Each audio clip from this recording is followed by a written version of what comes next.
വതദ്ഹബു ബിഗവായിലിസ് സുദൂർ. നിങ്ങളുടെ സ്നേഹം ഇരട്ടിപ്പിക്കുക മാത്രമല്ല, നിങ്ങളുടെ മനസ്സിന്റെ ഉള്ളിൽ കിടക്കുന്ന എന്തെങ്കിലും ചില വിഷമങ്ങളുണ്ടെങ്കിൽ, പിണക്കങ്ങളുണ്ടെങ്കിൽ, ആ പിണക്കങ്ങളെ മായ്ച്ചു കളയാനും നിങ്ങളുടെ സമ്മാനം കൊണ്ട് സാധ്യമാകും. ആവൂലേ? നല്ലൊരു സമ്മാനം കൊടുക്കുക. iPhone 14 Pro Max ഒന്നും കൊടുക്കാൻ പറ്റിക്കൊള്ളുന്നില്ല, എന്നാലും കഴിയുന്നൊരു ചെറിയ സഹായം. നമ്മളുമായി ആരെക്കുറിച്ചെങ്കിലും നമുക്ക് എന്തെങ്കിലും ഒരു വിഷമുണ്ടെങ്കിൽ ആ ആളുകൾക്കൊരു സമ്മാനം കൊടുക്കുക. ആ സമ്മാനത്തിലൂടെ കഴിഞ്ഞകാല കറകളൊക്കെ മറന്നുപോകും. പുണ്യനബി പറയാ, എത്ര നല്ല ഉപകാരമുള്ളൊരു ഉപദേശമാണിത്.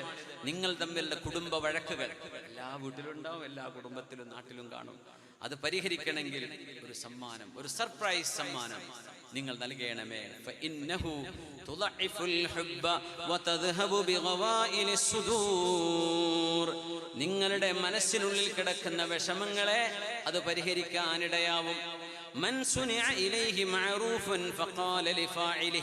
നിങ്ങൾക്ക് ആരെങ്കിലും ഒരു ഉപകാരം ചെയ്തു തന്നാൽ ആ ഉപകാരം ചെയ്ത ആളോട് ജസാഖല്ലാഹു ഖൈറൻ എന്ന് പറയുകയാണെങ്കിൽ ഫഖദ് അബ്ലഗ ഫിത്തനാ.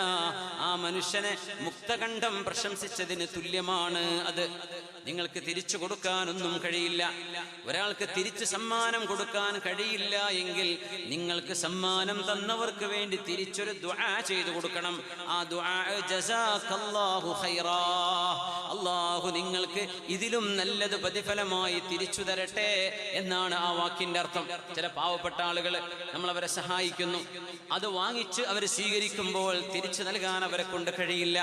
അവര് പറയണം ജസാകുമുല്ലാഹു ഖൈറാ, നിങ്ങൾക്ക് അല്ലാഹു ഇതിന് ഖൈറു ചെയ്യട്ടെ എന്ന് അതിന് മറുപടിയായി പറയണം എന്ന് മഹാനായ റസൂലുള്ളാഹി സ്വല്ലല്ലാഹു അലൈഹി വസല്ലം. തഹാദൂ, നിങ്ങൾ സമ്മാനം കൊടുക്കണമേ. ഫഇന്നൽ ഹദിയ തുദ്ഹിബു വഹ്റസ് സുദ്രി.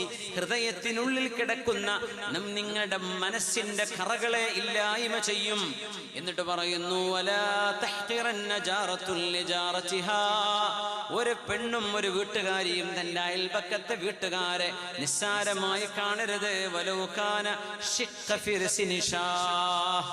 നിങ്ങളുടെ വീട്ടിൽ ഒരു ആടിന്റെ മാംസം വന്നാൽ, അത് എന്ത് മാംസാവട്ടെ, വിശേഷപ്പെട്ട ഒരു ഭക്ഷണം ഉണ്ടെങ്കിൽ അതിന്റെ ഒരു കാലിന്റെ മാംസമില്ലാത്ത എല്ലാണ് നിങ്ങളുടെ വീട്ടിൽ ബാക്കിയുള്ളതെങ്കിൽ പോലും നിങ്ങളുടെ അയൽവാസിക്ക് അതിൽ നിന്നൊരു ഓഹരി കൊടുക്കാൻ നിങ്ങൾ മടി കാണിക്കരുതേ.